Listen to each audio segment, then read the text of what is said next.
All right, now let's go to the man of the hour, the man of the week, America's QB1, Tommy DeVito. What are we doing? Wasn't asked to do a whole lot early on, but he didn't make mistakes. And Brian Dable, the coach, talked with us afterwards. He did what he asked him to do. He made good decisions, and then he had to make that big boy throw at the end to Wandale on the 7 route, I think, to set up How the about that game-winning. kid coming along and having him as an offensive weapon last night, and him Absolutely. coming off an ACL and being healthy? Yeah, I don't know if you remember, or if, Josh Edwards, our colleague, who's from Kentucky, from Ohio, but was at the Kentucky Pro Day with us. Wandale was there recovering, and he's actually like smaller than me. So I think he's a better athlete too, by the way he played last night. But right, they needed some help at explosive playmaker position. Jalen Hyatt's been off and on as a rookie, but that was a huge throw, big Yeah, catch. Tyler's been coming on lately too. We talked about him last week as a pop. So again, it's all coming together. You said earlier in the podcast, this is still Daniel Jones's team. But Danny DeVito,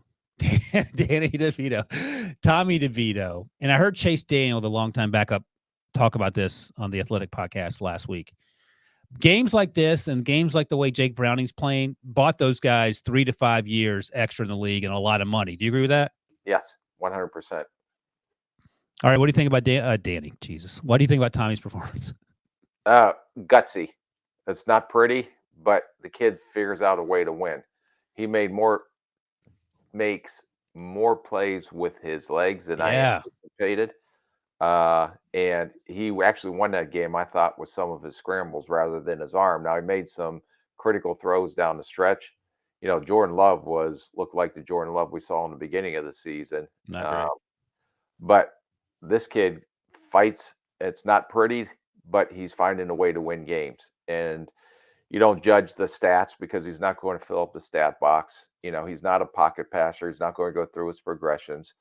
But if the one read is open, he's more than capable enough to make those throws. He can make off scheduled plays. You know, the touchdown when he rolled out to his right was a great throw. Oh, yeah. I'm sorry. I forgot about that. To Hodgkins. Yeah, to Hodgkins. So that was a big time throw. And then he makes plays with his legs. And I think just like these rookie quarterbacks, the veterans are feeding off of their energy and their competitiveness and their fight and will to try to win games. And I think that is getting momentum going for these teams on, you know, why the, you know, those were maybe the two best games besides the Buffalo game. Those may have been the two best games to watch last night. And both, you know, you'd say they were upsets. The way that Green Bay was playing and New York, you know, upsets them, and, you know, Miami, who we were throwing flowers on. Now you may be throwing flowers on them for the opposite reason. Right. Along with the dirt. Yeah. So it was fun to watch those guys. It's fun to watch these rookies because you don't know, but you see guys that like ball. These two, there's no question that they're going to go out there and compete their tails off, and they're earning that respect in the locker room, which is critical. You basically encapsulated what I was thinking last night. I was watching that game. Tommy DeVito in August didn't even know if he was going to make the team. And he probably came into that situation with a lot of doubts and a lot of concerns. But when you have someone like Brian Dable supporting you, when you have your teammates behind you, when you have an entire city calling your name, it's a lot easier to play looser and freer.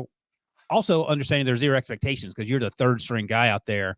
That sort of played itself out, it feels like. Yeah. And kudos for the New York teams this year. Both their quarterbacks who've been ridiculed, or the quarterback position, both of them have something to cheer about going into next week.